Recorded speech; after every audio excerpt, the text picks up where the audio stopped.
Welcome, sleepless spirit. I'm your storyteller tonight, here to guide you gently into the shadows of slumber, where dreams take over and worries fade away. Before we begin, don't forget to like this video and subscribe for more bedtime tales, whispered just for you. Let me know in the comments, where in the world are you watching from, and what time is it as you listen tonight? And if there's a story you've been longing to hear, something spooky, something comforting, tell me. I'm always listening. Now, tuck yourself in. Let the darkness wrap around you like a warm blanket. It's time to let go and drift into the story. Martin Hayes is my name. I lived in the cab of an 18-wheeler for 27 years. My rig, a Peterbilt 389 that I dubbed the Wanderer, was my castle. I was a long-haul truck driver and a knight of the deserted asphalt kingdom. I believed I had seen it all. I've avoided tornadoes on the plains and negotiated blizzards in the Rockies. At the age of 58, my face resembled a road map of the nation I had travelled across throughout my life. I thought there was an airplane for every odd light in the sky. Additionally, with each hiccup throughout the night, there had a logical justification. However, I discovered that some phenomena cannot be explained logically. One night, while taking a shortcut across the Pacific Northwest, I encountered the so-called Dogman one evening. It was on Lone Pine Pass, a section of road I often avoided. A pile-up on the I-5 had compelled me to take the dangerous, meandering route through a thick, merciless forest. I was stranded by dispatch, and I was forced to brave the pass due to a strict delivery time. The darkness felt like a physical burden, and the moon was only a sliver concealed by a dense cloud cover. Only my strong headlights were something preventing the inky black, with their branches so dense that they appeared to engulf the sky. The old pines on either side of the road stood like quiet, imposing sentinels. I was exhausted, the kind of exhaustion that results from spending too much time behind the wheel. A wall of static was all I heard when I tried the CB radio in the hopes of hearing another human voice. The signal seemed to be jammed by the forest itself. That's when the emotion began. I could feel the tension in the air, a primitive sense of being watched that made my neck stand on end. It was just exhaustion, I told myself. My thoughts are deceiving me. After all, I had been traveling for 14 hours straight. A dark, huge, and quick creature darted across the road about 100 yards ahead of me as I rounded a steep bend. Before I could obtain a clear view, it vanished into the trees, perhaps an elk. It appeared to large and to swift. What had begun as a whisper in the back of my mind had grown into a continuous murmur of whirring. The sense that I was being stalked persisted as I continued to drive and climb deeper into the pass. My eyes darted from the road to the shadowy trees and back again, and I found myself continuously checking my mirrors. Then the sound reached me. At first, it was barely perceptible, nearly drowned out by the boom of my engine. There was a low, guttural sound that appeared to reverberate throughout the truck's structure. It wasn't a coyote's howl or a bear's growl. This was a more profound, more resonant cry that appeared to reverberate from the center of the forest. Melancholy yet frightening. My blood froze. I had never heard anything like it in all the years I had spent driving through this country's remote regions. The local traditions about this crossing, which included tales of odd monsters and disappearances, had always made me giggle. Now I wasn't laughing. As I got closer to the top, the road flattened off, and the trees overhead created a tunnel of darkness with their thick canopy. And my universe collapsed right in the middle of that tunnel. A figure was standing in the center of the road where my headlights hit it. At first, I assumed it was a person, a hiker in trouble. With a loud hiss, I applied the air brakes and slammed them on. But as I approached and the truck slowed, the specifics became clear, and I felt a chilling, paralyzing fear. This was not a human. Covered in coarse, dark fur, it was solidly built and at least 7 or 8 feet tall. Like a wolf, it stood hunched at an odd angle onto long, digital legs. It had long, muscular arms that ended in enormous clawed fists, but my world was destroyed by the head. It was the head of a huge wolf, a hideous lupin visage with pointed ears, a long snout, and a jaw that seemed capable of breaking through steel. The eyes, too, the worst part was the eyes. Burning with a malignant intellect, they radiated a sickly yellow-green light. My headlights weren't the only thing they were reflecting. They were examining me with a calculating, hard contempt that made me feel completely chilly. About 50 feet away, my pickup had slowed to a crawl. My body was paralyzed in sheer, unadulterated shock, but my mind was screaming for me to do something. Its breath was misting in the chilly night air, and I could see its chest rising and falling. Then, with its long nose pointed toward the starless sky, it tossed its head back. It howled as its jaw extended wider than any animal's should, exposing rows of long yellow fangs. Although I had heard the sound before, it was suddenly loud and vibrated through my truck's cab like a physical force. It was a territorial growl that was a mix of human scream and wolf howl, a sound of unadulterated primordial rage. It was a sound that said I was an intruder and that this mountain belonged to it. My paralysis was broken by that wail. My system was overwhelmed with adrenaline. The Peterbilt's engine roared as my foot smashed down on the pedal, charging directly at the thing. I had a horrible moment of fear that I would strike it and feel the sickening force of that alien body hitting my grille. It made a single, strong leap to the side and easily cleared the width of my truck, but at the last second, it moved with a speed that belied its size. I dared to look in my side mirror as I roared by. It was watching me run, its bright eyes staring at me from the edge of the road. I didn't slow down. I took the meandering downhill with wild abandon, pushing the wanderer to its limits. With the trailer behind me rocking and moaning, getting away from the creature on the mountain was the only thing that mattered. I continued, till I came across the lights of a truck stop that was open 24 hours a day, a sign of civilization. My hands were shaking so much that I was barely able to turn off the ignition when I pulled in. I sat there for a while, trying to tell myself it had been a nightmare as I watched the morning rise. I knew it was real, though my mind was etched by the sight of those luminous eyes and the sound of that soul-piercing wail. I never again drove via Lone Pine Pass. Every time, I'll choose a longer route. No one would believe me if I gave them the whole thing. However, occasionally I hear a chilly knot of terror tightens in my stomach. I hear other vehicles muttering tales about the dogman of Lone Pine Pass. I simply remain quiet. I am aware of the reality. I am aware that some things in the world's gloomy, deserted corners are inexplicable. And I realize that I was fortunate to make it out alive, leaving behind a semblance of my sanity on that desolate, black mountain. Was this story enjoyable to you? Tell me in the comments below. Remember to like this video as well. Let's go on to our next story now. Cheryl Boone is my name. For more than 20 years, I have been operating a large rig. Furthermore, I'm not the type of woman who gets frightened easily. My office and bulwark against all the challenges the road may present has been my Kenworth, the Iron Maiden. I'm realistic. I trust what I can see and feel. I used to say that monsters belonged in movies. I no longer say that. Not after a night in the midst of rural Missouri that was muggy and without a moon. My gasoline gauge was going into the red while I was traveling across the nation. Fuel and food were advertised around the clock on a faded sign.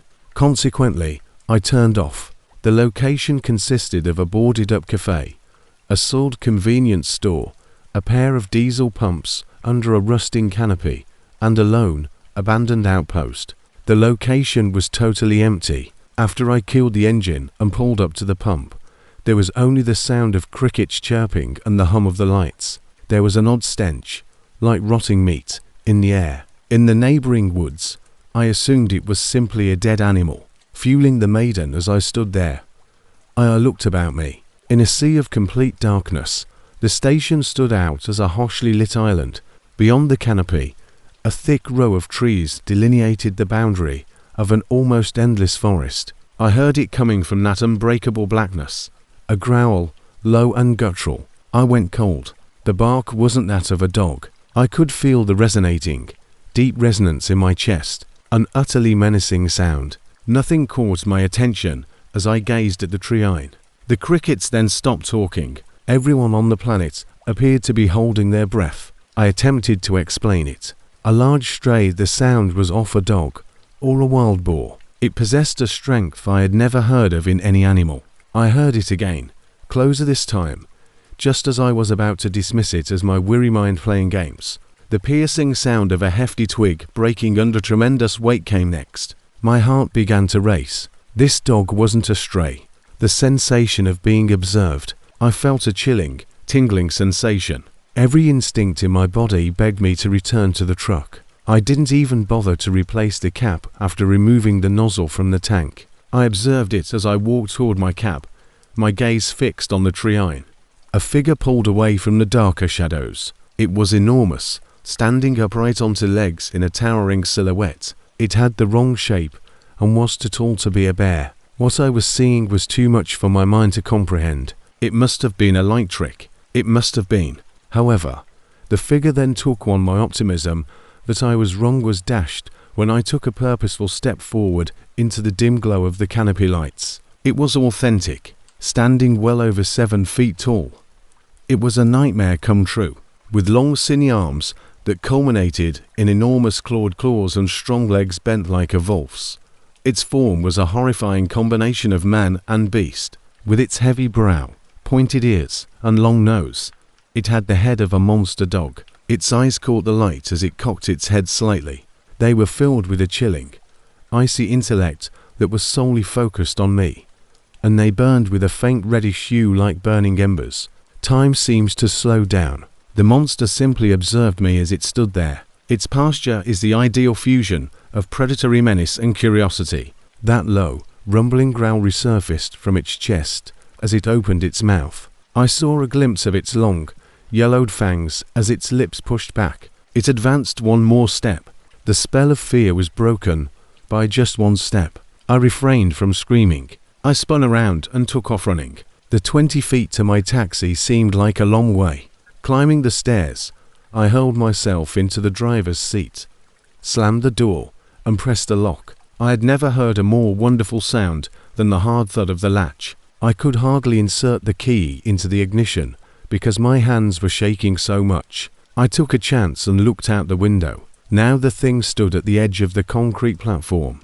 A tall, black figure was patiently observing me with its predatory might. At last, the engine roared to life. I ignored the fuel nozzle I had left hanging and pushed the truck into gear while stepping on the throttle. I glanced in my side mirror as I drove off. The monster was still there, observing from the same location. I ran away.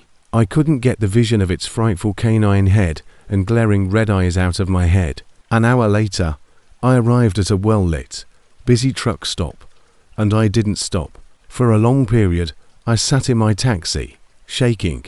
I'm on a different road now. No longer is the darkness only the lack of light. Things can conceal themselves there. I'm still a truck driver, tough and capable. However, under the watching glowing eyes of a monster, a part of me, the part that thought the world was a reasonable and intelligible place, was abandoned on the oily pavement of that midnight fuel stop. You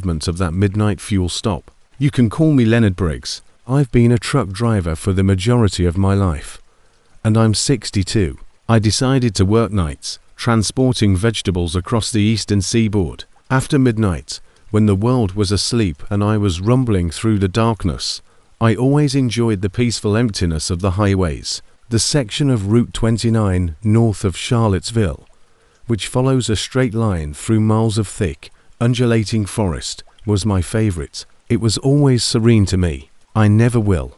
The fall night was crisp and clear. A vintage radio program was playing on the tape deck, and my window was cracked. The path ahead was a mesmerizing grey ribbon. Beneath my headlights, I initially noticed them in my passenger side mirror at that time. My truck was traveling parallel to tiny reddish spots of light that were located deep within the trees. Innumerable creatures' eyes have been captured in my headlights. They have a yellow or green glow.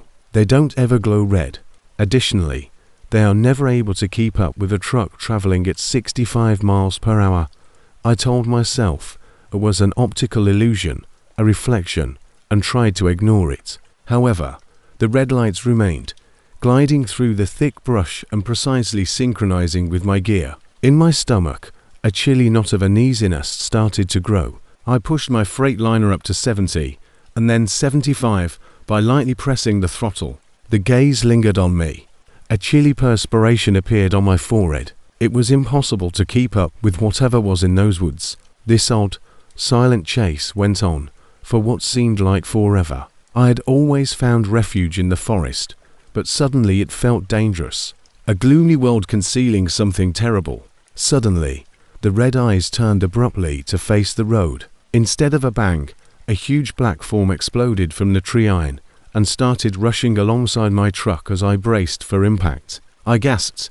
It was something out of a bad dream. Its head was easily level with my window as it rushed onto strong canine-like legs. It was a horrifying silhouette of dark fur and muscular muscle. I experienced a surge of utterly primordial fear as it turned its head to face me, with its long, heavy nose and ears tucked back against its skull.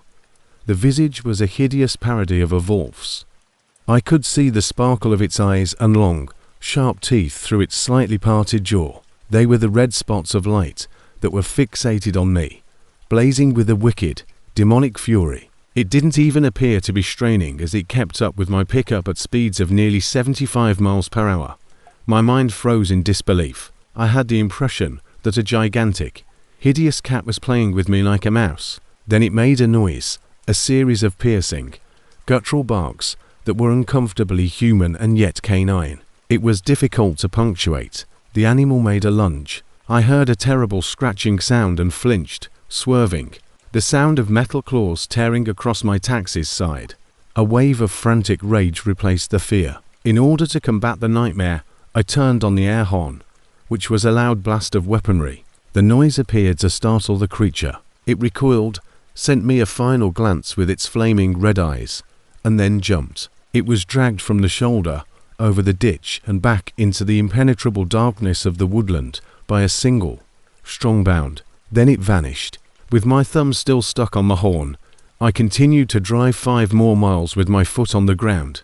When I eventually stopped, I was shaking violently. I needed to know whether I was losing my mind. I switched on the cab light with a trembling hand, got down, and moved to the truck's side. And there it was. My cab's shiny metal was cut with 4 deep parallel gouges. The metal had been pulled back, jagged and sharp. Unquestionably, they were claw marks, enormous ones. It was authentic. The foreman at the New Jersey distribution center asked me, "What in God's name happened to my rig?" I opened my mouth, but I was at a loss for words. A creature chased after me. I simply muttered that I had struck some debris on the road and shook my head. In my mouth, the falsehood tasted like ash.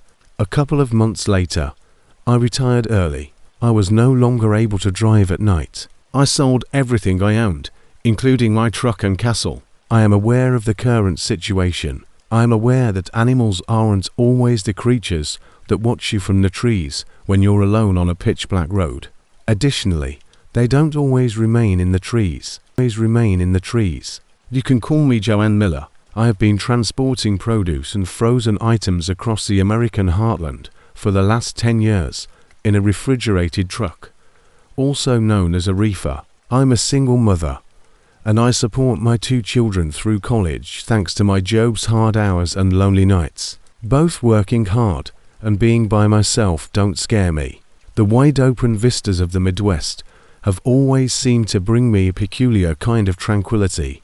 The vast expanse of grain and soy fields against a large sky, those fields used to represent development and life to me.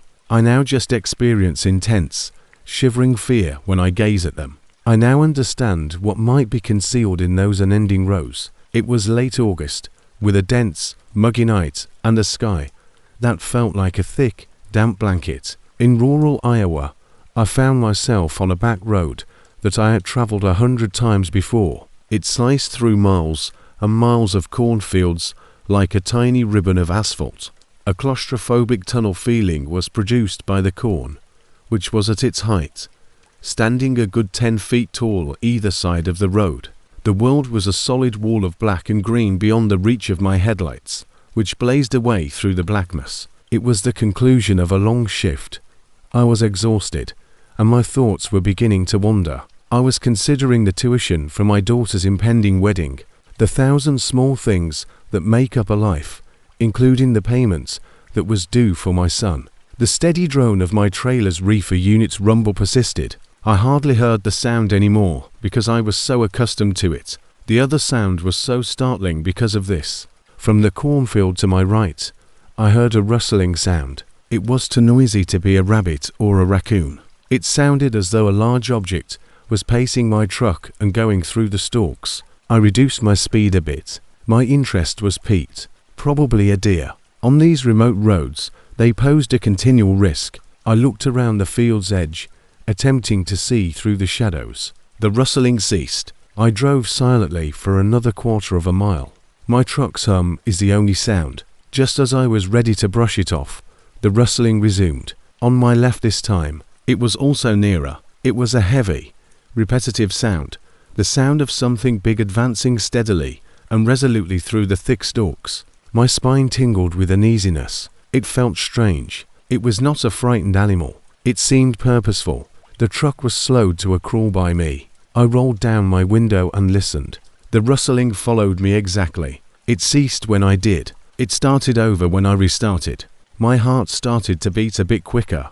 This game didn't appeal to me. I pressed the latch and rolled up my window button, a tiny, goofy gesture that didn't really help me relax. I made the decision to accelerate in order to escape whatever was tricking me in the corn. The truck accelerated as I depressed the accelerator, as though something was now sprinting, rushing through the stalks to keep up.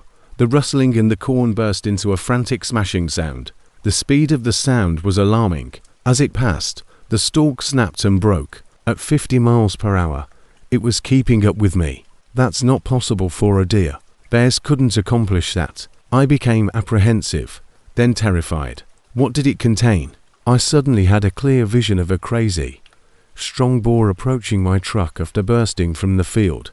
With my knuckles white on the steering wheel, I pressed the pedal harder. The path ahead was a straight line, a slender passageway through the tall grain. Then it took place. The field's smashing noise shifted rapidly toward the road. With my foot hanging above the brake, I braced myself. Not in front of me, but just ahead at the very edge of my headlights, a massive dark form exploded from the cornfield beams. After stumbling onto the tarmac, it straightened up and faced my approaching truck. I applied the brakes firmly. The huge truck started to slow, the tires screeching on the pavement and the air brakes screaming. In that moment, my mind attempted to interpret what I was witnessing. It was a canine, a big dog. However, that was incorrect. It has 2 legs to stand on. The truck slid to a halt inside 40 feet away from the animal, and the world as I knew it vanished, and I saw it vividly in the harsh, merciless brightness of my high beams. It was a monster. It was a hideous cross between a wolf and a man, standing close to 8 feet tall.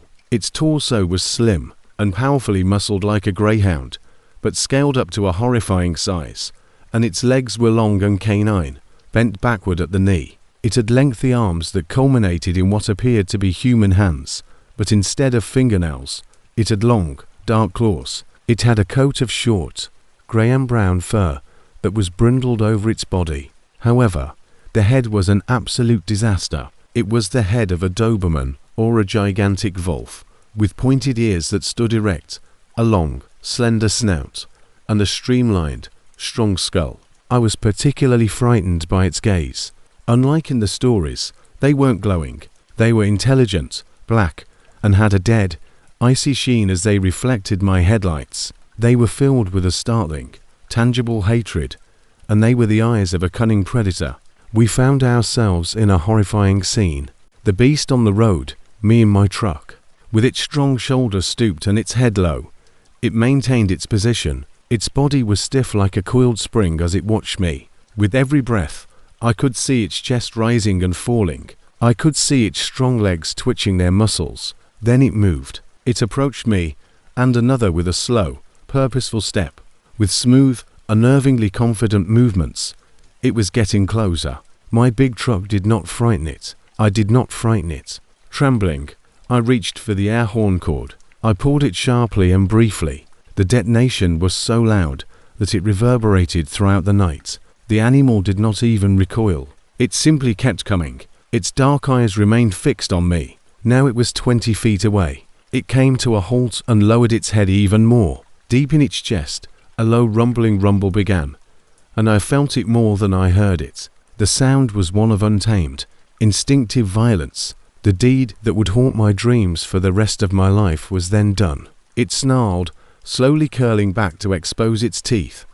Its upper lip leathery and black. They were not canine teeth. They resembled sharks more in length and sharpness. Dark gums with rows of shining white daggers. There was more to the snarl than a sound. It was a statement of purpose. I had never seen such a horrifying display of unadulterated hatred. It was a demon's face. I was broken by that sneer. I had lost my ability to drive a truck professionally. I was the victim. An instinctive, primordial fear seized hold. I didn't believe I had a reaction. With my foot pressing the accelerator to the ground, I put the truck into gear. The truck lurched forward directly at the howling beast as the engine roared. As fast as it had been in the cornfield, I thought it would jump out of the way, but it didn't. It remained steadfast, its snarl growing into an enraged roar. As though preparing for a collision, it lowered its stance. During a terrifying moment, I believed it was going to assault the truck, causing its body to collide with my grill. It moved with a seemingly unnatural speed the last second, with my truck nearly on top of it. It fell to its knees. The beast was no longer bipedal. It was a huge, frightful dog. It was a brown-grey blur that was quickly absorbed by the darkness as it flew off the road and back into the cornfield. With the sound of its raging roar still echoing in my ears, I thundered past the location where it had stood. I didn't slow down. My heart was trying to beat its way out of my chest as I drove with my foot to the floor. My eyes whirled with fear. I could not get the image of that snarling visage and those rows of dagger-like fangs out of my head. I saw it every time I blinked. I didn't dare slow down until I came to the edge of a little town, to what seemed like hours of driving. The street light's reassuring radiance is a pleasant sight. A single flickering street bulb was the only source of light when I parked into the parking lot of a diner that had closed. I just sat there, trembling from head to toe, and killed the engine. With shaky and unsteady legs, I eventually got out of the taxi. I had to check for damage, for evidence that what I had witnessed was genuine. With my flashlight beam trembling, I made my way to the front of my truck. Nothing was present, no fur, no blood, no evidence of the encounter. The creature appeared to have been a ghost, a corn phantom, fields, too afraid to be by myself in the dark. I climbed back into my truck and remained there until the sun rose. The fear seemed like a bad dream in the daylight, but I knew it was genuine. That sneer was too real, too intense a memory to be a figment of my imagination. I continue to travel through the same wide-open landscapes of the heartland with the same routes, but I no longer find the tranquility I did there. I no longer see a sign of life as I pass those unending fields of tall maize. Something can hide there, I see. For a creature with a demon's face and the ability to run as quickly as a truck, I see 1,000 miles of cover. I keep my doors shut and my windows pulled up, and after dark, I never, ever used the shortcuts over the cornfields. Ever used the shortcuts over the cornfields. Victor Price is my name. I work as a logger, not a truck driver, but I spend the most of my life operating a large, strong rig to transport lumber from the most isolated areas of the Idaho Panhandle. I've lived in the woods all my life, and I'm 55. I am a man who understands the forest, a hunter, and a tracker, and its people more thoroughly than he is familiar with the city. I can distinguish between a grizzly and a black bear based on the tracks they leave behind, and a wolf and a coyote can be distinguished by their howls. I believed I was familiar with every walking, crawling, and flying species in these mountains. I was mistaken. I was stupid enough to search for it. But there's something else out here, something ancient and horrible. It was a late summer afternoon, arid and dusty. On my way to a new cutting site, I was pushing my empty logging truck up Dusty Ridge, a secluded and twisting dirt road. The air was calm and hot, and everything was covered in a thick layer of fine brown dust that rose in a plume behind my truck. It was a desolate, remote place, miles away from the closest town or paved road. I felt at home there. I had to slow down when I turned a steep bend because I saw something on the road's edge, tracks. I had never seen any wolf tracks that were as big as these. Deep in the dust, they were compressed. The paw prints were as large as my hand. My hunter's interest was piqued right away. It would be an experience of a lifetime to see a wolf this large. The animals in the local packs were slimmer and smaller. This was a very different matter. The truck's air brakes were hissing in the still day as I pulled it over. From the rack behind my seat, I retrieved my rifle. I'd used the strong .30-06 to kill anything from moose to elk. I never went into the woods unarmed, even though I had no intention of shooting anything. I lived by this rule. I got out of the cab and threw the gun over my shoulder. I stooped to look at the footprints. With 4 different toe pads and the indication of unretracted claws, they were unquestionably canines, yet their stature was stumbling. Additionally, there was another oddity. It was a very lengthy stride. There is a lot more space between each print than there are wolves. I got up and followed the footprints into the thick pine forest, away from the road. The air was heavy with the smell of dry dirt and pine, and the woods were silent. The crunch of my boots on the woodland floor was the only sound. I walked carefully, my eyes sweeping the woods in front of me, my senses alert. In the dusty terrain, it was simple to trace the tracks. They took me up a steep pine-covered ridge and farther into the forest. I was about a quarter of a mile away when I came upon something that completely stopped me. The tracks were altered. There had been a visible 4-legged gait all the way from the road. Here, however, the pattern changed in a little sunderpulled clearing.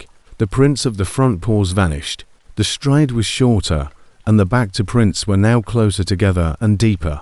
The tracks were now walking onto feet. My blood froze. My mind refused to believe what my eyes were seeing, so I just gazed at the ground. There was no way. The decision to get up and walk on their rear legs is not made by animals. My heart thumping, I knelt down. Unquestionably, the prints were identical, massively large and dog-like, but now they were the footprints of a man-like creature. A chilly, primordial terror that I hadn't felt since childhood started to seep into my mind. All of my instincts, developed during a lifetime in the woods, were urging me to turn around, head back to my truck, and leave as quickly as possible. But I couldn't because of my hunter's pride and my conceited, stupid curiosity. What made these tunes have to be known to me? I had to see it. I held my gun in a low, ready stance and unslung it. There was a tiny, insufficient comfort in the cold steel. I kept up with the tracks, moving more slowly and stealthily now. My senses were strained to the limit. I followed the bipedal tracks up the ridge, where the trees grew darker and more ominous. Now there was complete silence, as though the forest as a whole was holding its breath while observing me. I reached a point where a little rocky canyon was formed by the ridge's decline. Right to the edge were the tracks. With my rifle up, I scuttled forward and looked over. The floor of the roughly 50-foot deep canyon was covered in fallen trees and pebbles, and I spotted it down there. It was crouching over a recently slain deer's carcass. I've got it back. It was enormous, with thick, dark grey fur covering its broad, strong shoulders. With a violent, guttural roar, it tore at the flesh while bent over its kill. I could hear the horrible crunch of bones even from this distance. I initially believed it to be a bear of unusual hue and size. However, the shape was incorrect. The limbs were excessively long and slender.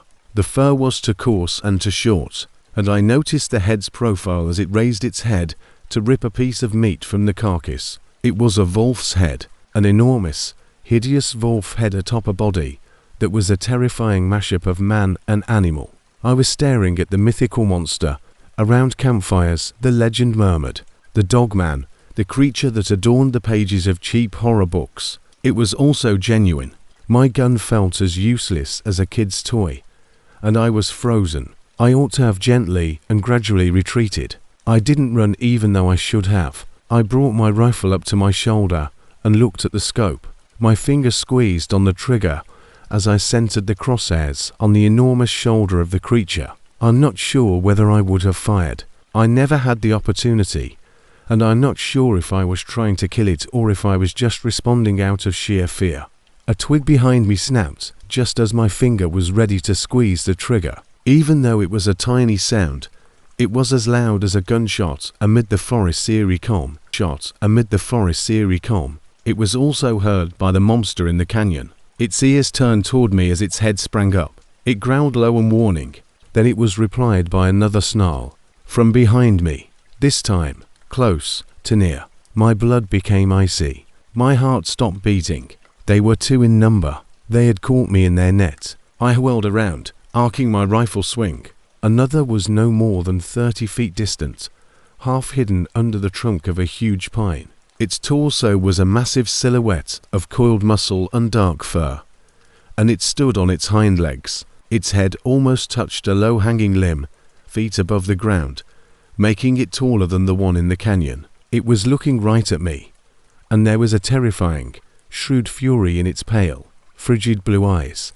A wordless sneer drew its lips back, exposing a row of long yellow fangs. The entire time, it had been observing me. I was able to follow the tunes thanks to it. This was the ideal ambush place, where it had led me. I had mistaken myself for the hunter. I was the victim.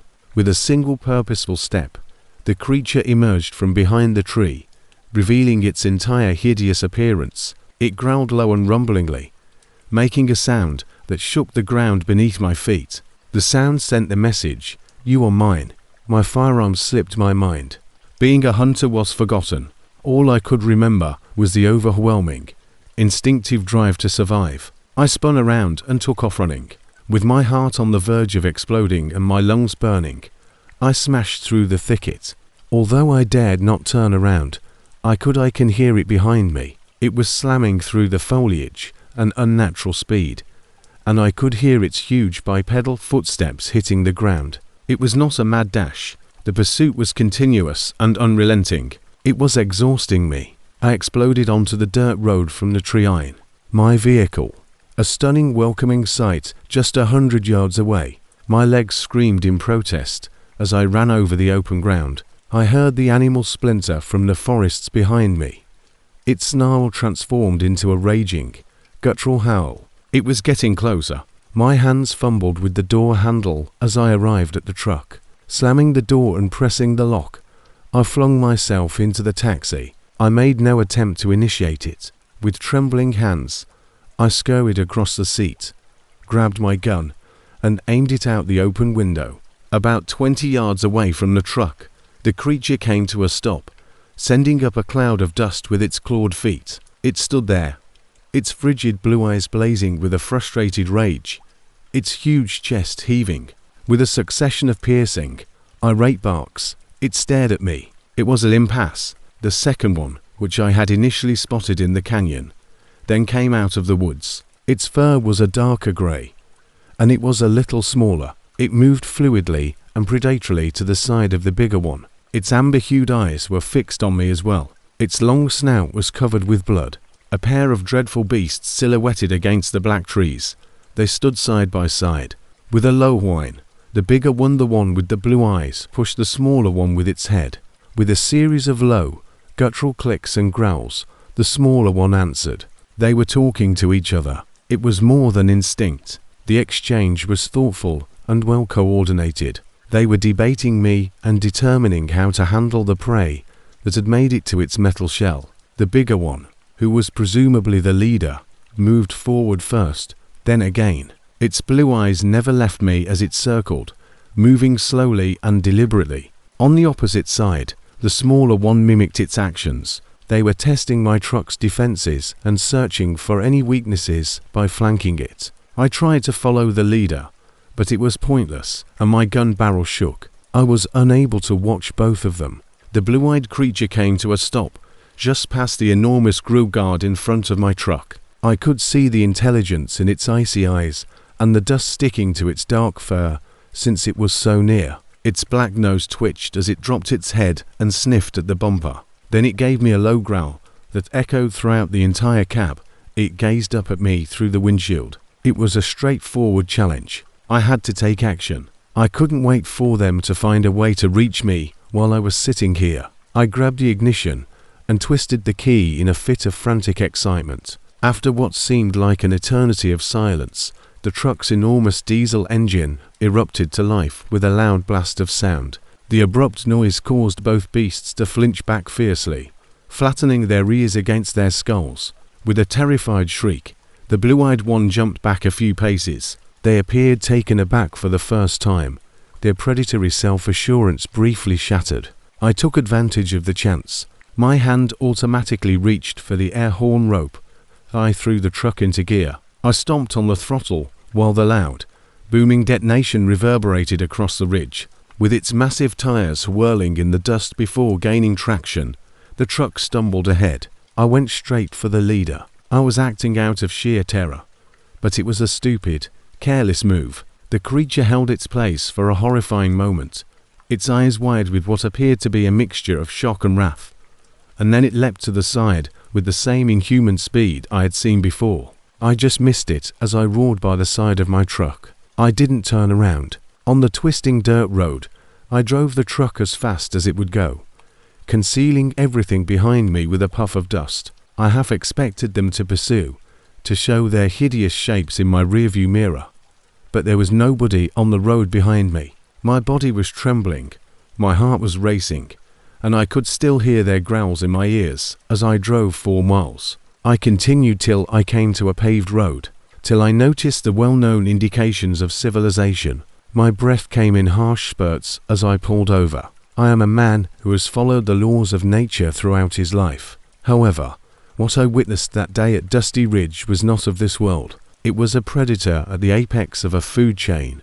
We aren't even aware of something intelligent and ancient. I had been conceited. I believed I was the top predator as I entered their house with a weapon. I learned how mistaken I was from them. I learned what it's like to be hunted from them. I continue to labor in the forest. I know no other life. However, I no longer go hunting. A profound, enduring fear takes the place of the excitement. I stay on the main roads used for logging. Furthermore, I will never be the last person to leave the mountain, because I am aware of what the tree I watch is. I am aware that we are not the only ones in these woods. I am also aware that a list contains my name. I trespassed, and I was given a warning before being released. I don't plan on ever learning the outcome of the second infraction. Samuel Ortiz is my given name. My rig, a flaming red Peterbilt 379 that I call El Diablo, is my life. I am a 35-year-old owner-operator. Throughout the past 10 years, I have traveled all throughout the American Southwest, transporting anything from automobile parts to cattle. I was born and raised in the desert. I adore the wide open spaces, the bleak splendor of the mesas, and the amazing night sky full with stars. The desert is known to be a harsh and merciless place. However, its stark honesty has always brought me comfort. I reasoned that there was nowhere to hide in the desert. I was mistaken. There are secrets in the desert, and one of its darkest secrets chose to pursue me one evening at dusk on a desolate section of New Mexico roadway. It had been a long, hot day, with the sun hammering down on the asphalt with such intensity that the far-off mountains danced in glistening heat hazes. I had made this route 100 times before, and I was transporting a shipment of dry goods from Phoenix to Dallas. The sky was painted in stunning shades of orange, pink, and purple as the sun started to set. My favorite time of day was during this magical hour when the intense heat was at its lowest. Finally broke and a cool, light wind filled the desert. I listened to a vintage rock station that faded in and out while I had my window down and my arm resting on the sill. Life was easy and pleasant. There was nothing but sand, scrub brush, and the occasional skeletal-looking yucca plants all around me on a long, straight stretch of two-lane highway. The road was completely empty. It had been at least an hour since I'd seen another car. El Diablo, the gorgeous fading light, and me were alone. As is customary for all truckers, I happened to check my tires in my driver's side mirror. I saw it at that moment, far behind me, perhaps a mile or two back. It was a dot in the distance. It was moving, and it was on the road's shoulder. I initially assumed it was a motorcycle, possibly a dirt bike, as it was raising a tiny dust plume. However, there was a peculiarity in its motion. It wasn't as smooth as a car. It was rhythmic, loping. I tried to get a better look by squinting, but the distance in the waning light prevented me from seeing any details. I dismissed it. Most likely just a pronghorn antelope or coyote, whose forms have been warped by the heat and separation. As I continued driving, the sky grew darker and more purple. After a few minutes, I looked in my mirror once more. It was a lot closer. The speck. It was clearly not a motorcycle, and it was perhaps half a mile back now. There was only one figure, and it was sprinting. I could clearly see a body moving with a strong athletic gait as its legs pumped. Out here at nightfall, in the midst of nothing, a person, a marathon runner. That didn't make sense. It was too far away and too risky. I felt a knot of uneasiness tighten in my gut. I was traveling at a constant 65 miles per hour. A person on foot would need to be sprinting at an unimaginable pace in order to catch up to me. With my interest now tinged with a growing sense of fear, I continued to stare at the mirror. The speed at which the figure was closing the gap was concerning. It had changed from a speck. Against the evening sky, it had a definite shape, tall and dark. It was able to run on two legs. The pounding of my heart against my ribs began. This was incorrect. This was essentially horrifyingly incorrect. I stepped on the gas pedal, accelerating El Diablo to 70, and then 75. Although the engine's scream filled the cab, my own heart's frenetic hammering was barely muffled. I took another glance in the mirror. The number continued to rise. Now it was several hundred yards back. It was a dark, unrelenting creature that was devouring the asphalt at an odd, scary rate. Now that I could see more details, the terror increased with each new detail. It was tall and slender but strong. Its lengthy, oddly angled legs resembled those of a dog. Its skull was not human, and its arms pumped at its sides as it ran. It was canine and long. My eyes were delivering information, but my mind was reeling and not accepting it. Fatigue and the mesmerizing emptiness of the desert caused a delusion, which was a trick of the light. It had to be, but it kept getting closer and closer until it was running in my slipstream, directly behind my trailer. It was so near that I could no longer see it with my headlights. In my reflection, I saw a terrifying dark figure that looked like a monster snatching at my rig's heels. Over the boom of my engine, I could now hear a strange sound. It was the sound of a huge animal sprinting at full speed, a low, guttural panting that was accompanied by the repetitive, gentle smack of its feet on the sidewalk. Then I saw it come out from behind my trailer and run beside me in the opposite lane. In the dim ambient light of the last day, I was able to see it well, and I shall always remember that sight till the day I die. A creature from the darkest depths of hell. It was a monster. Even when it was running, it was more than 70 tall, covered in short, coarse, sand-cold fur that matched the desert environment flawlessly. Its form was a fearsome fusion of man and beast. With each step, its muscular, digital legs, which were pure canine, kicked up tiny dust clouds. Its lengthy arms culminated in gnarled, human-like hands with thick black claws, and its torso was slender and corded with muscle.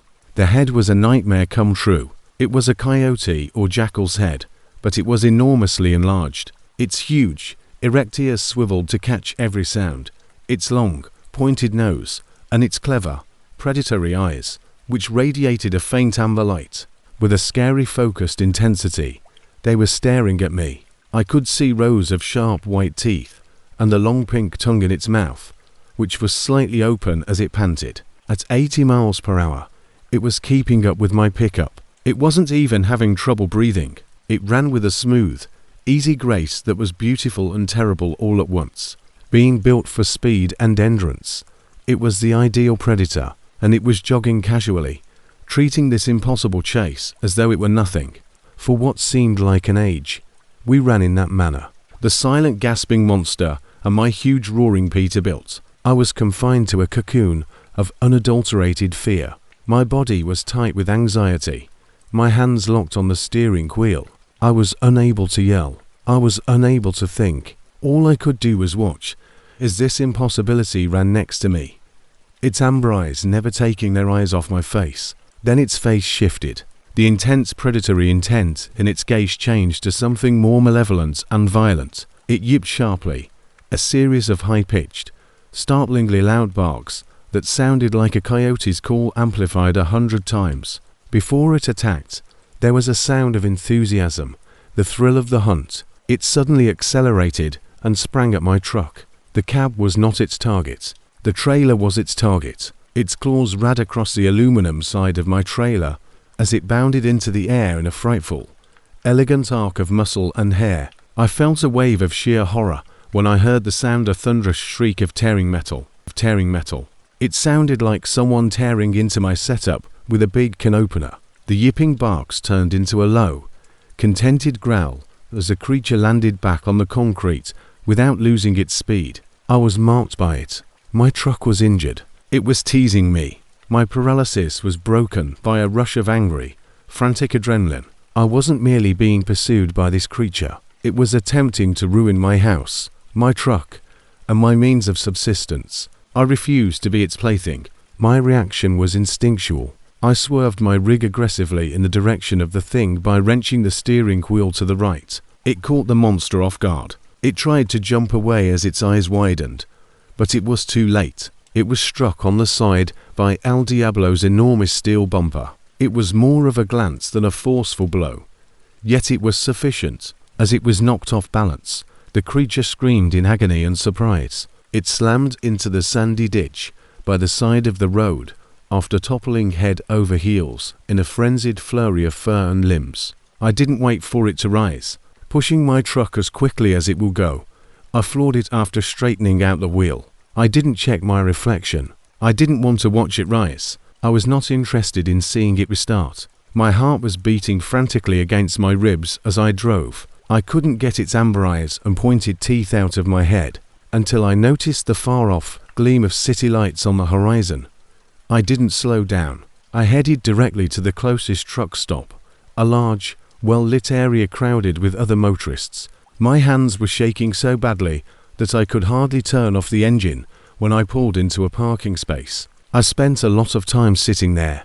The cab's quiet was a sharp contrast to the in my ears, roaring. I eventually got out, but my legs felt weak and wobbly. I had to witness the harm, with my flashlight beam shaking.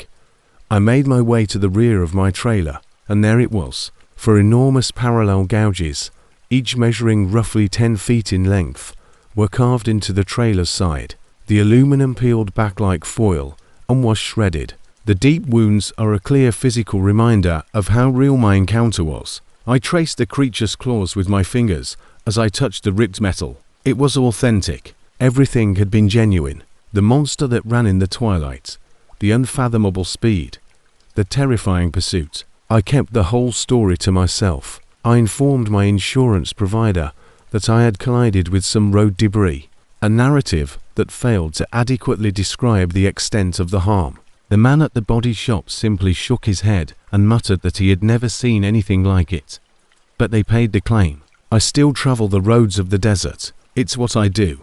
However, the peace I used to find there has vanished, and in its stead is a persistent, nagging fear. I no longer drive at night. I know what comes out when the light goes out, so I make sure I'm either well on my way or parked for the night in a well-lit truck stop before the sun sets. I know what hunts in the huge empty expanses. I was fortunate. I retaliated by running away. However, there are times when I check my rearview mirror while driving those desolate roads and I can't get rid of the sensation that a black shape is beginning to sprint far behind me. Diane Harper is my name. My husband appreciates that I spend most weekends at home because I am a 48-year-old regional driver. I travel a specialized route through the expansive suburbs and industrial fringes of a big Midwestern metropolis, transporting chilled groceries, primarily vegetables and dairy. Being a truck driver isn't the most glamorous job. My days consist of a repetitive cycle of loading docks, strip malls, and distribution centers. Compared to open roads, I deal with traffic congestion more. I've always believed that the true perils of truck driving are found in the remote, untamed regions of the United States. I never thought that beneath a graffiti-covered overpass in the shadows of the city itself, the greatest terror I would ever encounter would be waiting for me. I was on my final run of the day on a Tuesday night, just before midnight. It was the typical rush hour, and the city was peaceful. The lonesome buzz of streetlights and the occasional passing automobile have long since replaced the cacophony. I traveled through a tangled network of factories, warehouses, and rail yards in a grimy industrial area of the city. It was a desolate, abandoned place. It is the type of area that is busy during the day, but turns into a ghost town at night. I had to go beneath a particular overpass, a massive dark concrete structure that supported a commuter train line. It was a notorious underpass. It had layers of graffiti, was dimly lighted, and always had a little urine and decay odor. The homeless population in the city occasionally sought refuge there, and every time I passed by it, I experienced a twinge of anxiety and a twinge of melancholy. I had discovered that the best way to get through it was to simply keep my eyes on the road. The underpass was normally lit by a single flickering fluorescent light, but it wasn't on this particular night. There was nothing but darkness in the tube. I slowed my truck as I got closer, my headlights making a clean rectangular cut into the suffocating darkness.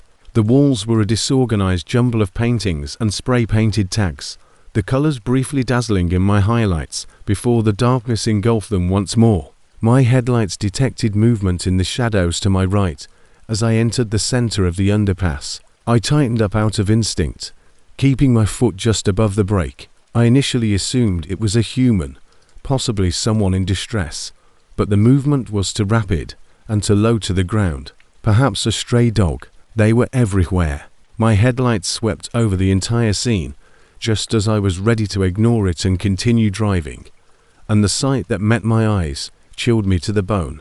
The dog wasn't a stray. It was a deer, a big piece of dough resting on its side on the dirty sidewalk. Its entrails were a black, boiling heap beside its ripped open corpse. It was a new kill, violent and vicious, and there was a creature crouching over it with its back to me. It had long, spindly limbs that appeared stretched and out of proportion, and it was thin, almost skeleton, patchy mangy-looking fur, the same hue of sickly grey as the concrete it stood on, coated its body. It was crouched over the deer carcass, its slender shoulders trembling as it made a terrible wet ripping noise as it tore at the flesh. I had a hard time classifying it. A sickly, skinny dog, a coyote. However, its limbs were too long and thin, and it was too large. Furthermore, it was incredibly, fundamentally incorrect in the way it moved and squatted. It looked like something drawn by a madman, a hideous caricature of a dog. With my mind caught in a state of frightened fascination, I had reduced my pickup to a crawl. I was unable to turn away. The enormous roaring truck, which was now less than 50 feet away, appeared to be totally unaware of my existence. It was totally engrossed in its gory supper. It must have sensed me then. The head, which had been buried in the deer's body cavity, eventually rose as it ceased tearing at the carcass. The final remnants of my organized, logical reality vanished into dust when it turned its head in my direction. The face was an undiluted, pure terror. It was a long, narrow canine cranium with patchy hair and very little skin covering it. It had tiny black eyes that reflected no light at all. They resembled to black glass holes that were brimming with a lifeless, icy intellect. However, the horror was concentrated in the mouth. Its black, thin lips were drawn back in a horrific snarl that will never go away, as well as its teeth. I shall always remember the teeth. Neither a wolf nor a dog had those teeth. They resembled a viper's fangs in length, thinness, and sharpness. On its lower lip, two enormous, curving canines that were much too big for its little skull protruded from its upper jaw. They were stained a dark reddish red, even when their mouth was closed. It fixed its lifeless black eyes on mine and looked at me. It appeared startled or frightened. It appeared irritated. It was annoyed because I had stopped it from eating.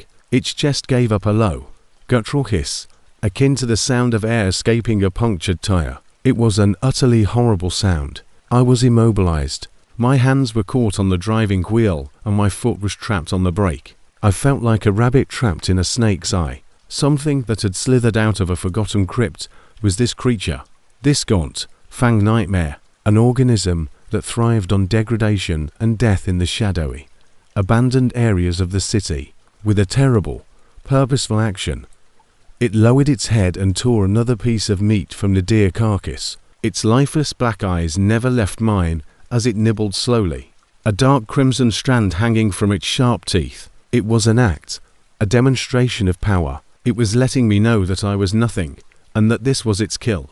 The spell of horror was eventually broken by that act of casual scornful cruelty. I experienced a surge of disgust and terror that was so strong it nearly made me sick. I reacted instead of thinking. I pressed the accelerator hard. The rig sped ahead as the truck's engine screamed.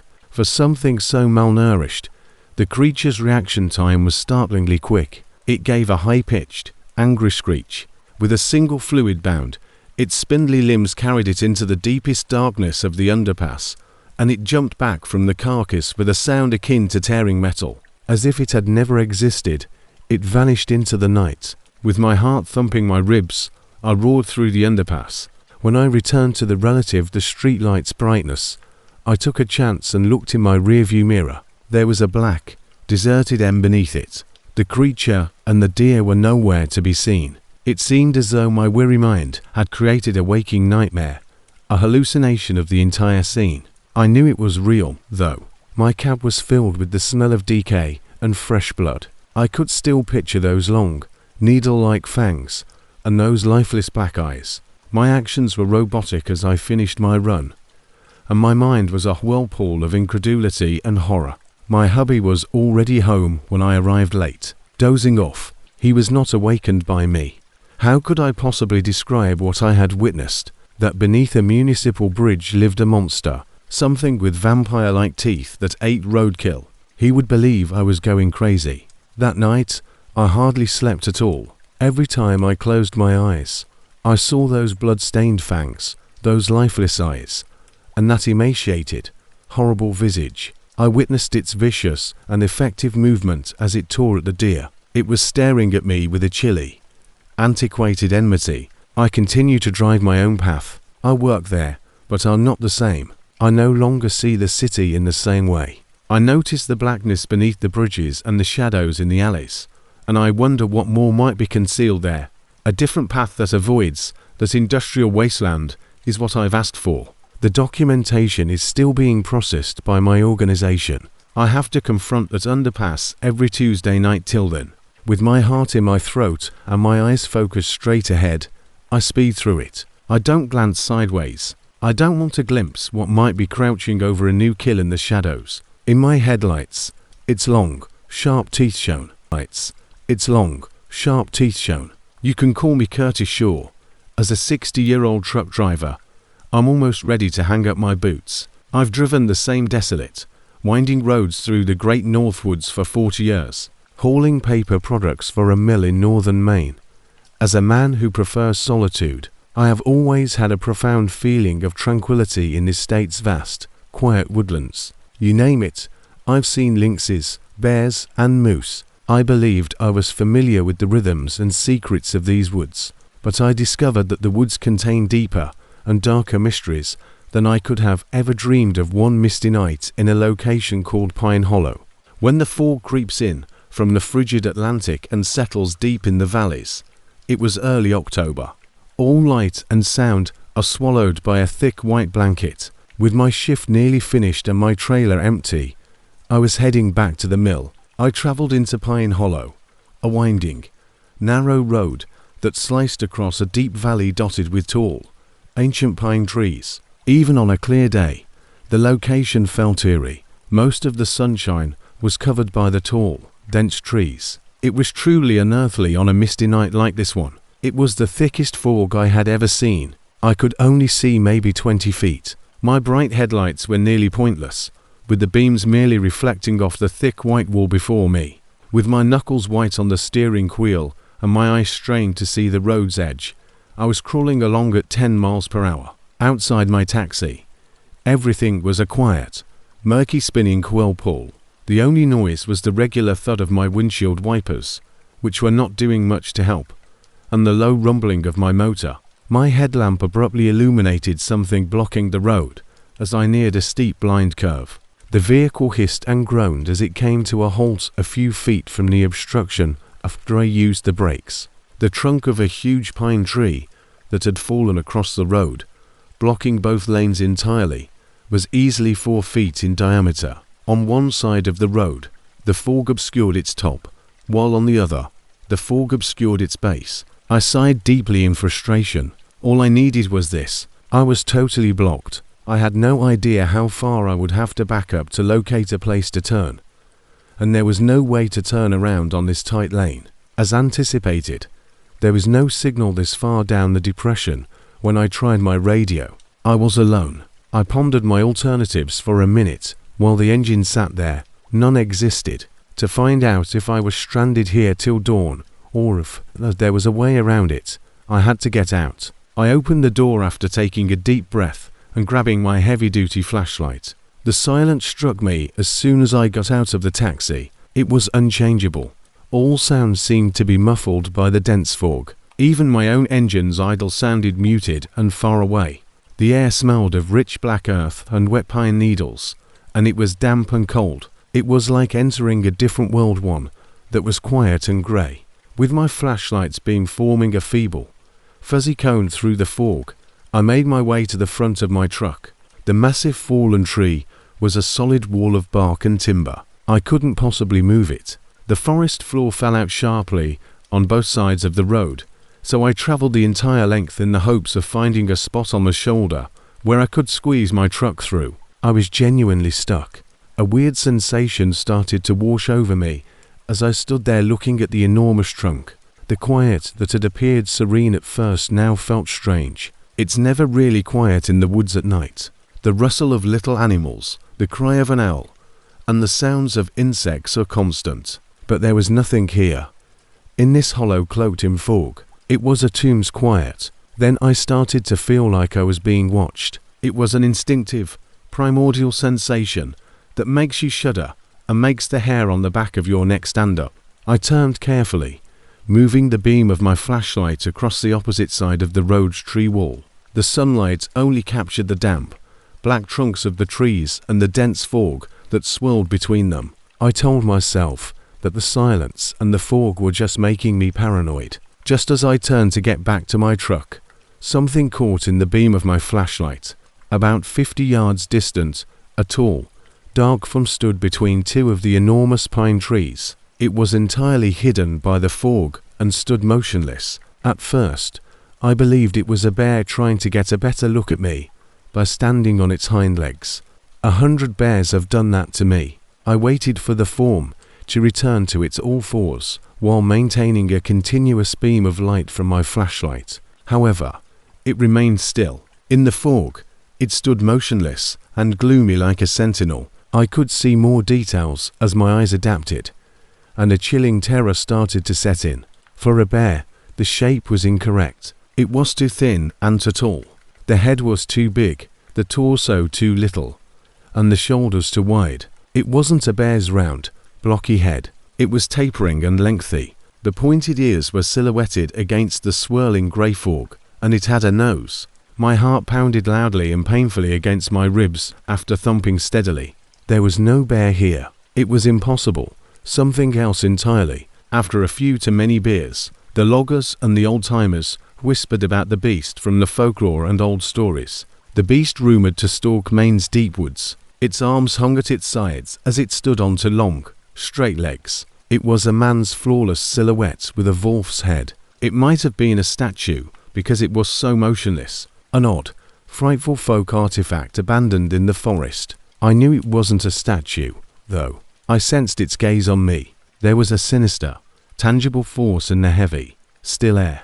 With my flashlight beam shaking in my grasp, I was motionless. I was having trouble breathing. I was unable to think. The distance between me and that tall, black figure in the fog had become the size of my entire universe. Between man and monster, there was a tense, silent, and horrifying standoff. I'm not sure how long we stood there. 10 seconds or 10 minutes could have passed. It felt as though time had stopped. The monster remained still. Its posture exuded a serene, patient menace as it observed me. It was aware of my captivity. The monster behind me, the fallen tree in front of me, and the precipitous drop-offs on each side of the road. I fell victim to a well-planned trap. Suddenly, a terrible thought came to me. Was it an accident that the tree fell? Was that a trap, or what? My paralysis was broken by the thought. I needed to return to my pickup. It was my sole defense and my only chance. I gently began to back away, keeping my gaze fixed on the shadowy figure. I started with one step and then another. There is no sound coming from my boots on the damp asphalt, and the animal did not move. Step by painful step, I continued to retreat. I arrived at my truck's front end. I reached behind me and felt for my rig's cold, solid steel and grille. The monster was still motionless. It was merely observing me, a fearsome, silent predator. To last, I arrived to the driver's side door. I struggled for the handle with my hand. I took a chance and looked aside from the thing just long enough to open the door. It was gone when I turned around. There was nothing in the area between the two pines. For a brief, irrational moment, I believed that perhaps I had dreamed it, that it had been a trick of the fog in my weary brain. However, the sense of being watched persisted, more intense than before. It was still there. It had just shifted. Slamming the door and pressing the locks, I flung myself into the taxi. On my ribs, my heart pounded frantically. I looked out the windshield, searching the trees, but all I could see was the whirling fog. Had it disappeared?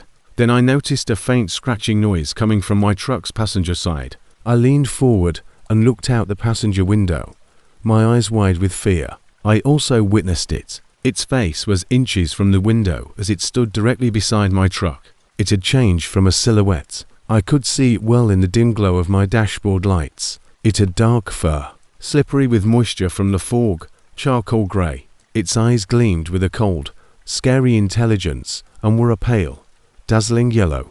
A quiet snarl wrinkled its long lupin snout. A row of long, pointed, yellowed teeth showed through its black lips as they pushed back. For a brief period, its horrific face was obscured by hot, foul-smelling breath that fogged up the window. With a choked scream, I scurried back across the seat. The creature simply remained there, staring at me with its yellow eyes, its presence a crushing burden of sheer fear. It held up a hand, a huge, twisted hand. Creature was a hideous hybrid of a wolf and a human, and set it on the window with its long, dark claws clicking softly against the glass. It had no intention of shattering it. In an act of frightful patient curiosity, it was merely touching it. I was going crazy. There was a monster at my window and I was confined in a metal box. I was cornered by a monster. I took the only action that sprang to mind. I put the air trumpet on. The hollow's quiet was broken by the deafening two-toned boom. The animal was astonished. Leaping back, it tore its hand from the window. Its surprised yellow eyes widened. It grunted, a low, guttural roar of frustration and rage. I continued. My palm remained on the rope, while the horn continued to blare.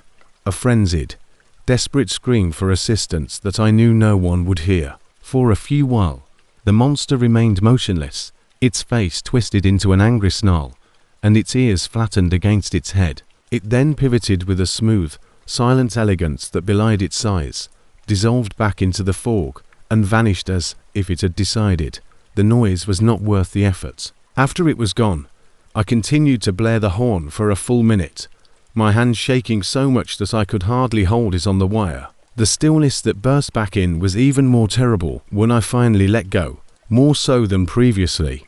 Had it vanished? Or did it simply linger in the gloom, watching me?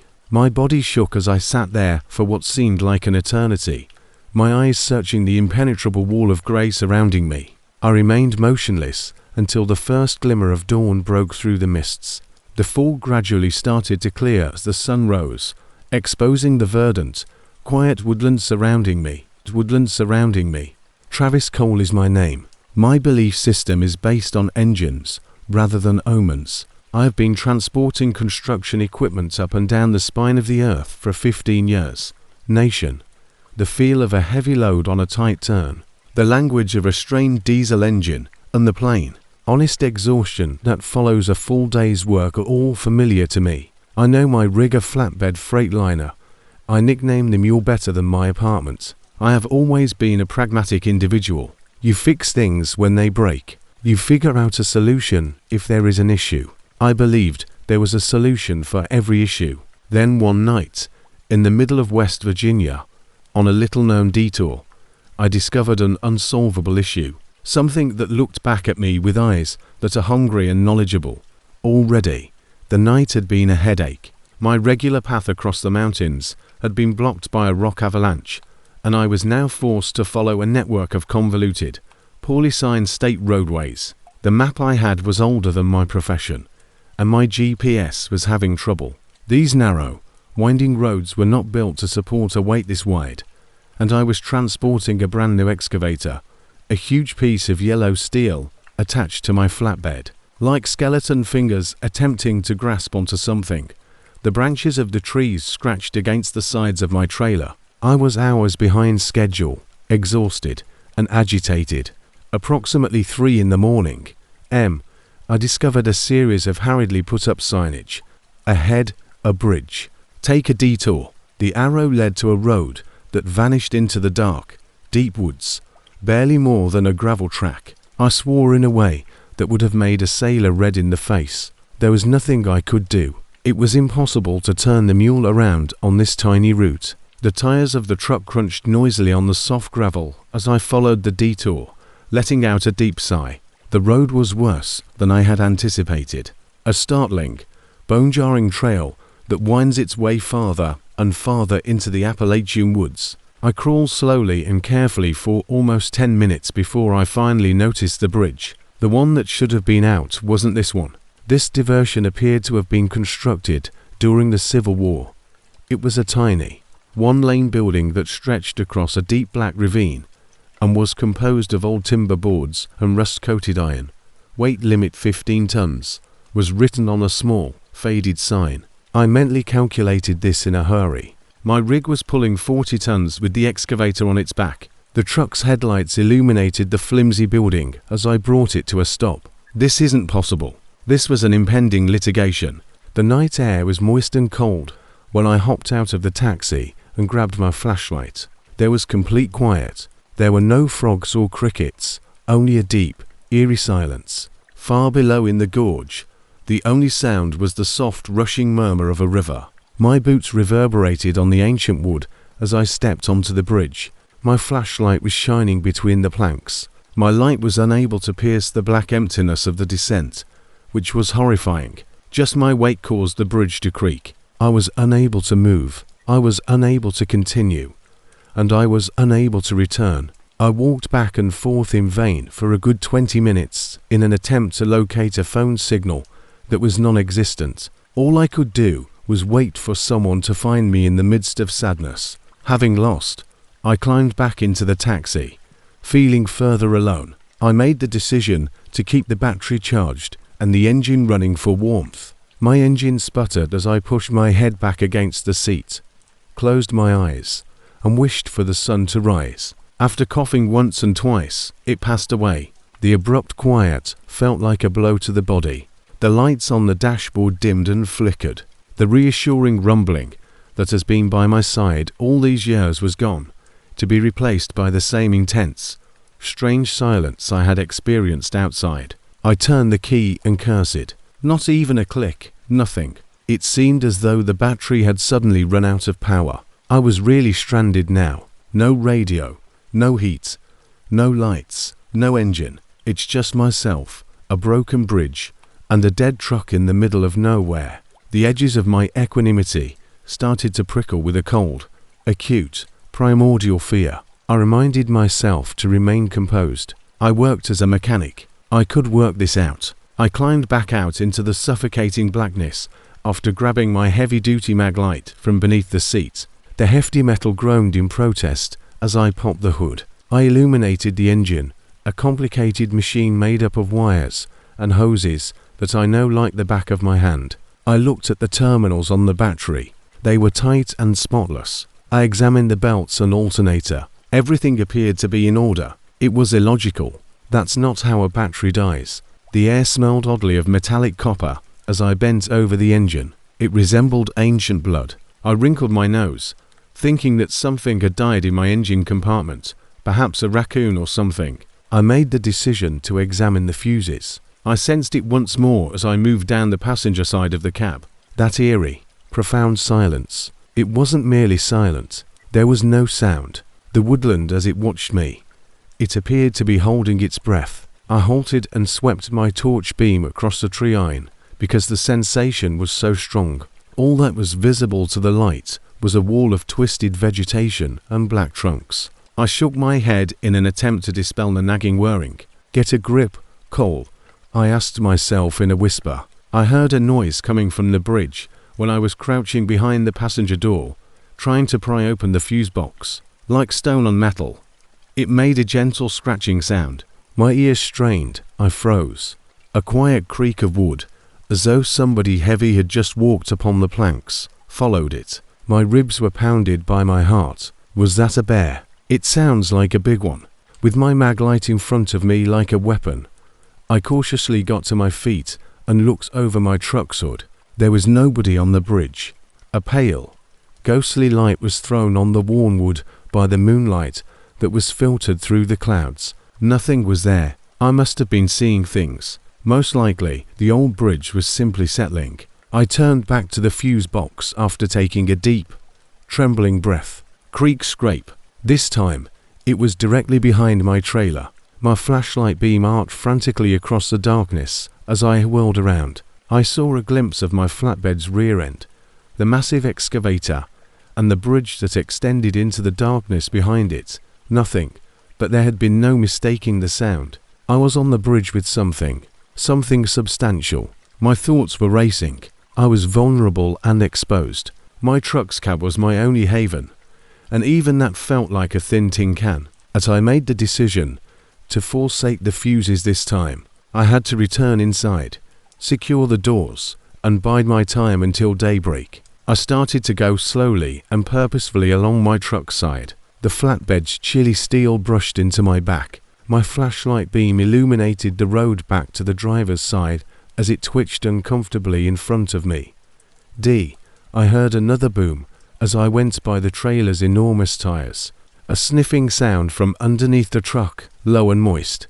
A deep, guttural breath followed, as though my smell were being tasted by something in the atmosphere. My blood became icy. My body froze in fear, and I came to a complete halt. My truck had it underneath. I pointed my flashlight into the shadows between the wheels and gradually decreased the brightness. The eyes were the first thing I noticed. In the beam of my light, they glowed a pale, sickly yellow, big and bright. They weren't a deer's or bear's eyes. They had a fearsome predatory hunger and were sharp and focused.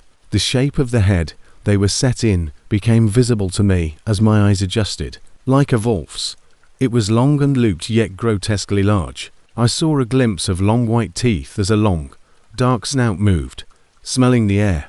With a stifled, uncontrollable gasp, I staggered back, the beam of my flashlight flickering.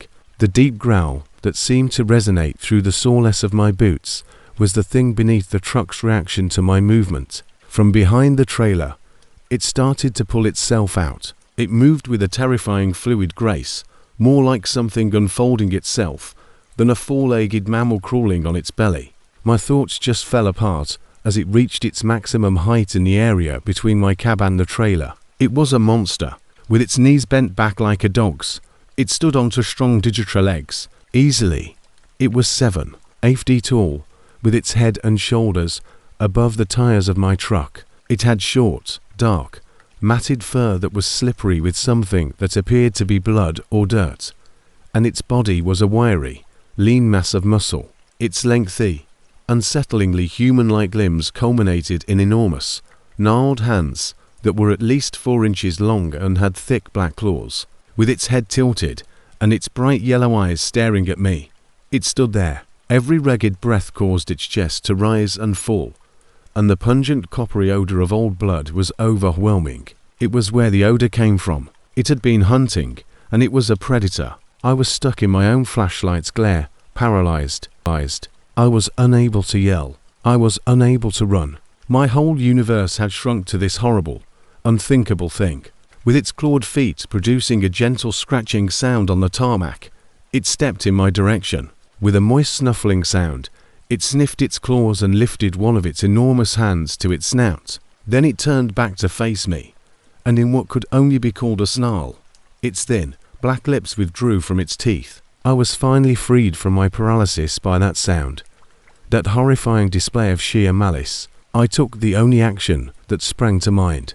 With all my strength, I hurled my massive 4D cell magnet at its face. There was a loud mechanical thud as the flashlight struck the creature square in the snout. It yelled in agony and astonishment, a high-pitched dog sound that was surprisingly inappropriate for a beast of that size. It stumbled back a step, its bright eyes flashing quickly as it shook its hideous head. That was my opportunity. I didn't hold off on seeing what it would do. I turned and ran for the door on the driver's side. I fumbled for the lock, wrenched it open, rushed myself inside, and slammed it shut. A low, enraged growl rumbled from its chest, and I could hear it recovering. I locked that door as well and clambered across the seats to the passenger side. A monster was right outside my dead automobile, trapping me inside. My heart felt like it was about to burst when I looked out the driver's side window. The bright eyes of the creature were now focused on the cab, and it stood where I had left it. You could feel the rage in them. Its growl deepened as it stepped nearer the truck. It was headed my way. What scared me more than anything else was what it did next. It didn't merely attempt to tear off the door or destroy the window. Its long, clawed fingers wrapped around the top of my side mirror as it reached up. It cocked its head in what appeared to be morbid interest as it gazed at its own reflection for a time. Then it turned, its face inches from mine, as it stared straight at me through the window. I was staring into my own death's eyes. The yellow stains on its long fangs, the individual coarse hairs on its snout, and the cold, calculating intelligence in its burning eyes were all visible to me. It was aware that I was inside. It was aware of my captivity. A wave of hot, filthy breath froze up the pain. It opened its jaws. There was a deep, resonant danger in the growl that emerged from its throat. Then its other hand reached up and grabbed my window's side. Long, sharp claws on a huge, hairy hand. My entire world was filled with a crushing fear as it peered in at me. I pushed myself against the passenger door and scurried back as far as I could. A pitiful whimper slipped from my mouth. With a frightening, calm malice in its eyes, the creature simply observed me. It wasn't hurried. It was relishing my fright. Abruptly, a fresh sound pierced the darkness. A high-pitched beep from an electronic device. My dashboard was the source of it. The control panel for the device had a single, tiny red LED flashing. My trailer's excavator. I had installed the proximity alarm system myself. I didn't realize it was powered by a separate battery. On the flatbed, something was in motion. The animal also heard it. Its head jerked up, turning away from me to focus on the sound. With its luminous eyes focused on the rear of my truck, it released my window and stepped back. It growled low and inquisitively. I can only call what transpired next a miracle. The beeping increased in intensity and speed, followed by a loud hydraulic hiss and a protesting metals moan. On my flatbed, the enormous arm of the excavator started to move, with its enormous bucket hanging like a giant's fist.